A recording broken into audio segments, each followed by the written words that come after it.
Supreme court से इस वक्त एक बड़ी खबर आ रही है। बुलडोजर कार्रवाई पर रोक को लेकर इस वक्त की ये सुप्रीम कोर्ट से सबसे बड़ी खबर है। तो सुप्रीम कोर्ट ने अब बुलडोजर एक्शन पर रोक लगा दी है। इस वक्त की ये सबसे बड़ी खबर। हमारे सहयोगी पीयूष पांडे से इस बारे में लूं जानकारी। उससे पहले जानिए कि किस तरीके से अब बुलडोजर एक्शन को लेकर सुप्रीम कोर्ट से इस वक्त की ये सबसे बड़ी खबर सामने आ रही है, जहां बुलडोजर एक्शन पर अब रोक। हालांकि आपको बता दें, कोर्ट में अलग अलग याचिकाओं के तहत इस एक्शन को लेकर जिस तरीके से पिछले कुछ दिनों में सुनवाई हो रही थी, इस वक्त ये बुलडोजर एक्शन को लेकर सबसे बड़ी खबर सामने आ रही है। और सुप्रीम कोर्ट की इजाजत के बिना बुलडोजर एक्शन नहीं। इसी बड़ी खबर पर एक और लेटेस्ट अपडेट आपके सामने, जहां सुप्रीम कोर्ट की इजाजत के बिना बुलडोजर एक्शन नहीं हो सकता है। तो सुप्रीम कोर्ट की अनुमति के बिना अब बुलडोजर एक्शन संभव नहीं। ये आपको बता दें, सुप्रीम कोर्ट की तरफ से इस वक्त ये सबसे बड़ी खबर आ रही है बुलडोजर एक्शन को लेकर और इस पर रोक लगाने का फैसला, जहां अब सुप्रीम कोर्ट की इजाजत के बिना बुलडोजर एक्शन नहीं हो सकता है। तो फिलहाल इस पूरे मामले पर जिस तरीके से एक्शन को लेकर भी कोर्ट का रुख किया गया था, इस वक्त ये बड़ी खबर आ रही है बुलडोजर कार्रवाई को लेकर, जहां सुप्रीम कोर्ट ने भी इस पर अब रोक लगा दी और सख्त निर्देश राज्यों को, बुलडोजर एक्शन पर राज्यों को सख्त निर्देश देने को लेकर भी इस वक्त एक बड़ी खबर है, क्योंकि सुप्रीम कोर्ट की इजाजत के बिना बुलडोजर एक्शन नहीं हो पाएगा। पीयूष पांडे हमारे सहयोगी इस वक्त हमें ज्वाइन कर चुके हैं। पीयूष, क्या खबर है इस बारे में?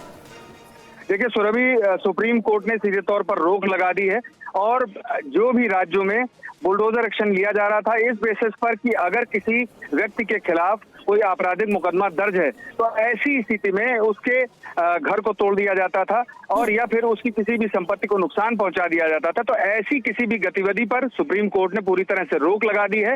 हालांकि जो छूट रहेगी वो नागरिक निकायों के बेसिस पर उन्हीं मामलों में ऐसा एक्शन लिया जा सकेगा जबकि पूरी प्रक्रिया को निभाया जा चुका हो। और सुप्रीम कोर्ट ने ऐसे रैंडमली तौर पर किसी भी सूरत में जो बुलडोजर एक्शन किया जाता था उस पर पूरी तरह से रोक लगा दी है। हालांकि इसमें इंपॉर्टेंट ये है कि अब राज्यों को भी इसके लिए बाकायदा दिशा निर्देश मिलेंगे। बिल्कुल, देखिए सुप्रीम कोर्ट ने इस मामले में गाइडलाइंस तय करने का निर्णय लिया है और सुप्रीम कोर्ट इस मामले में गाइडलाइंस फ्रेम करेगा और उस पर आदेश भी अपना जारी करेगा। इस मामले में कई याचिकाएं सुप्रीम कोर्ट के समक्ष दाखिल की जा चुकी हैं और सुप्रीम कोर्ट इस मामले में व्यापक दिशा निर्देश जारी करेगा ताकि इस मामले में पूरी तरह से ये स्पष्ट हो जाए कि किस तरह से बुलडोजर एक्शन लिया जा सकता है और कहां पर किस गतिविधि को अंजाम नहीं दिया जा सकता है। यानी कि सुप्रीम कोर्ट स्पेसिफिक ये तय कर देगा कि किन हालातों में बुलडोजर एक्शन लिया जा सकता है और उसकी प्रक्रिया क्या होगी। में लिया जा सकता है, ऐसे में निजी संपत्ति को लेकर भी क्या कहा गया है? पीयूष, इसके बारे में आपसे सवाल करूंगी, लेकिन उससे पहले सुप्रीम कोर्ट ने बुलडोजर कार्रवाई पर रोक लगा दी है और इंपॉर्टेंट यह है कि अब राज्यों को सख्त दिशा निर्देश को लेकर भी हमारे सहयोगी खबर हमें बता रहे हैं। फिलहाल निजी संपत्ति पर बुलडोजर एक्शन नहीं होगा, इसके बारे में क्या जानकारी पीयूष? देखिए सुरभि, हमारे साथ में नरेंद्र जी साथ में हैं जिन्होंने बुलडोजर मामले में एक जनहित याचिका सुप्रीम कोर्ट में दाखिल की थी। नरेंद्र जी, आज क्या आदेश सुप्रीम कोर्ट की ओर से जारी किया गया है? सुप्रीम कोर्ट ने ये बोल दिया है कि आज के बाद जब तक ये कोर्ट का नेक्स्ट हियरिंग नहीं हो जाती है कंप्लीट, तब तक आप कुछ भी बुलडोजर का एक्शंस नहीं लेंगे पूरे नेशनल में। पहला पॉइंट। दूसरा पॉइंट, कोर्ट ने यह भी डायरेक्शंस दे दिया है इसी के साथ में, यदि आपको कुछ भी करना है तो हमसे परमिशन लेना पड़ेगा या हमसे पूछना पड़ेगा। यह भी कोर्ट ने स्पष्ट कर दिया गया है। अर्थात इसका मतलब है कि जो नेक्स्ट हियरिंग की डेट उसकी डिसाइड हुई है, उसके पहले ये कुछ भी या पूरे भारत देश में कुछ भी नहीं करेंगे। पॉइंट नंबर 3, इसी के साथ में उन्होंने कोर्ट ने यह भी बोला है कि रेहड़ी पटरी इस वाले मैटर और रेलवे वगैरह के बारे में, इसमें आप वैसे एक्शन नहीं लेंगे, पर आप यह है कि प्रॉपर तरीके से एज पर जो गाइडलाइंस है उसके हिसाब से काम को करेंगे। आपकी ओर से भी एक याचिका सुप्रीम कोर्ट में दाखिल की गई थी, उसमें पूरी प्रक्रिया बनाने की मांग की गई थी कि बुलडोजर एक्शन किन हालातों में किया जाए और उसकी प्रक्रिया क्या होगी। अब क्या सुप्रीम कोर्ट इस मामले में प्रक्रिया भी तय करेगा कि बुलडोजर एक्शन कब किया जा सकता है राज्य सरकारों की ओर से और क्या उसकी प्रक्रिया होगी? मैंने आपके माध्यम से ये भी बोलना चाहता हूँ, पूरे देश के लोगों को मैं ये बोलना चाह रहा था कि जो प्रक्रिया है, प्रोसेस है, वो बिना लीगल फॉर्मेलिटीज के, लीगल प्रोसेस को बिना फॉलो हुए नहीं होना चाहिए। पहला। दूसरा, यदि कोई ट्रायल या कोई डिस्ट्रिक्ट कोर्ट का जुडिशियल जजेस है, उसको परमिशन होना चाहिए, उसके पास पावर ये होना चाहिए कि वो वहाँ पर जाकर के जो संबंधित डीएम है या एसपी या डिस्ट्रिक्ट ऑफिसर्स है, वो जुडिशियल पावर का परमिशन जब ले लेंगे उसके बाद ही आ सकते हैं। तीसरा, इसके साथ में यदि इस तरह से कुछ पुंटेटिव्स जो लॉस होते हैं यदि उनको कुछ कर देते हैं तो उसके लिए इनको कंपनसेशन वगैरह जैसी व्यवस्था भी जो संबंधित ऑफिसर्स करे उसके ऊपर कंपनसेशन और साथ में एफआईआर लॉन्च करने के लिए भी हमने कोर्ट से रिक्वेस्ट किया। कोर्ट ने हमारी पिटिशंस को हमने रिक्वेस्ट किया कांग्रेस की तरफ से, उसको उन्होंने टैग करने के लिए भी उसको ले लिया है ऑर्डर्स पे। प्लीज। तो सुरभि, कुल मिलाकर के इस मामले में अब सुप्रीम कोर्ट व्यापक स्तर पर दिशा निर्देश जारी करेगा। फिलहाल सुप्रीम कोर्ट ने इस मामले में जो अगली सुनवाई होनी है, यानी कि व्यापक आदेश और निर्देश जो जारी किए जाएंगे, तब तक के लिए पूरे देश में जो गैरकानूनी तरीके से, यानी कि किसी मामले में किसी व्यक्ति के खिलाफ यदि आपराधिक मुकदमा दर्ज हो जाता था तो और ऐसी स्थिति में उसके घर पर या उसकी संपत्ति पर जो बुलडोजर चला दिया जाता था, उस ऐसी गतिविधियों पर पूरी तरह से सुप्रीम कोर्ट ने रोक लगा दी है। और अब इस मामले पर अगली सुनवाई में ये तय होगा कि आखिर इस मामले पर सुप्रीम कोर्ट क्या प्रक्रिया तय करेगा। हालांकि सुप्रीम कोर्ट पहले भी ये स्पष्ट कर चुका है कि व्यापक दिशा निर्देश इस मामले में जारी किए जाएंगे। दूसरा, ये निजी संपत्ति पर रोक और सार्वजनिक संपत्ति पर ये रोक नहीं लागू होती, इस पर क्या क्लैरिटी दे पाएंगे?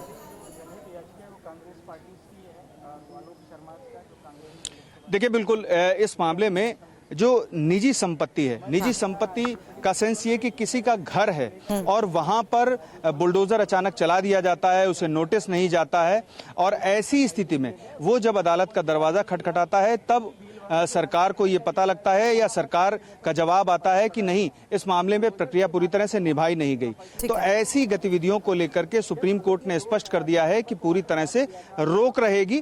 और जो आपराधिक गतिविधियों वाला मामला है कि किसी व्यक्ति के अपराधी होने की स्थिति में या उसके खिलाफ आपराधिक मुकदमा दर्ज होने की स्थिति में बुलडोजर चला दिया जाता था, तो ऐसी भी गतिविधियों पर पूरी तरह से रोक रहेगी।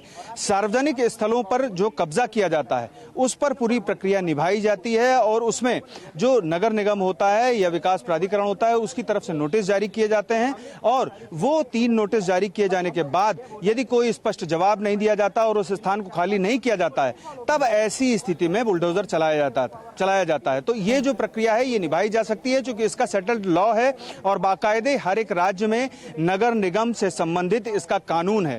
तो जो अंतर है यहाँ पर वो ये है कि अगर कोई सरकारी जमीन पर कब्जा करता है, सार्वजनिक स्थल पर कब्जा करता है और उसके खिलाफ पूरी प्रक्रिया निभा करके बुलडोजर का जो एक्शन है वो लिया जा रहा है, तो उसमें कोई रोक नहीं है। लेकिन रोक वहां पर है जहां पर प्रक्रिया नहीं निभाई जा रही है और सीधे तौर पर, यानी कि किसी के खिलाफ आपराधिक मुकदमा दर्ज हुआ और उसके घर को तोड़ दिया गया, तो ऐसी गतिविधियों पर पूरी तरह से रोक लगा दी गई है। यानी कि निजी संपत्ति और सार्वजनिक संपत्ति में फर्क रखा गया है और सार्वजनिक संपत्ति पर कब्जा करना एक तरह से अपराध है और उसके खिलाफ जो व्यक्ति कब्जा करता है तो उसके खिलाफ मुकदमा भी चलता है। और जिस तरह से उसने अतिक्रमण कर रखा होता है, सबसे पहले वो अतिक्रमण बुलडोजर के जरिए या अन्य तरीकों से हटाया जाता है। जी सुरभि, अब इसको लेकर गाइडलाइंस किसके जरिए हमारे सामने आएंगी? क्योंकि सवाल इसलिए भी कर रही हूं क्योंकि सिर्फ एक याचिका नहीं, अलग अलग याचिकाएं, और उसकी पिछली सुनवाई में भी हमने देखा था कि बुलडोजर एक्शन पर चिंता जाहिर करते हुए कितना गंभीर मामला ये बताया था। इसीलिए खबर सामने आई थी कि किस तरीके से बाकायदा इसके दिशा निर्देश होंगे और उन्हीं निर्देश के मुताबिक राज्यों को भी आगे एक्शन लेना होगा। बिल्कुल सुरभि, देखिए इस मामले में जो याचिकाकर्ता हैं, खासतौर पर मुस्लिम पक्ष की ओर से जो याचिकाएं दाखिल की गई थीं, और सुप्रीम कोर्ट ने पिछली सुनवाई में उन सभी पक्षों से ये सुझाव देने को कहा था कि आखिर क्या प्रक्रिया बनाई जा सकती है और किस तरह से दिशा निर्देश जारी किए जाने की जरूरत है। तो उनकी ओर से जो सुझाव दिए जाने थे वो दाखिल कर दिए गए हैं सुप्रीम कोर्ट के समक्ष, और यही वजह थी कि आज सुप्रीम कोर्ट ने फौरी तौर पर अंतरिम रोक लगा दी है जो अगली सुनवाई तक जारी रहेगी। और अगली सुनवाई में अगर सुप्रीम कोर्ट इस मामले में दिशा निर्देश जारी करता है तो जाहिर सी बात है कि प्रक्रिया स्पष्ट हो जाएगी कि किन मामलों में बुलडोजर की कार्रवाई नहीं की जानी है और किन मामलों में बुलडोजर की कार्रवाई की जा सकती है और उसकी प्रक्रिया क्या होगी। तो साफ तौर पर सुप्रीम कोर्ट ने इस मामले में कैटेगराइजेशन किया हुआ है और अब सिर्फ दिशा निर्देश तय किए जाने की जरूरत है जो याचिकाकर्ता और राज्यों के सुझाव के बेसिस पर तैयार किए जाएंगे और सुप्रीम कोर्ट उन्हें अपने आदेश में उल्लिखित करेगा, दर्ज करेगा। जी सुरभि। पीयूष, बने रहे आप हमारे साथ। बड़ी खबर पर और इन्फॉर्मेशन TV9 भारतवर्ष आपको देगा। छोटे से ब्रेक के लिए हमें यहां पर रुकना है। फिलहाल इस वक्त की बड़ी खबर आपको बता दें, सुप्रीम कोर्ट ने बुलडोजर एक्शन पर रोक लगा दी है। सुप्रीम कोर्ट की इजाजत के बिना बुलडोजर एक्शन नहीं होगा।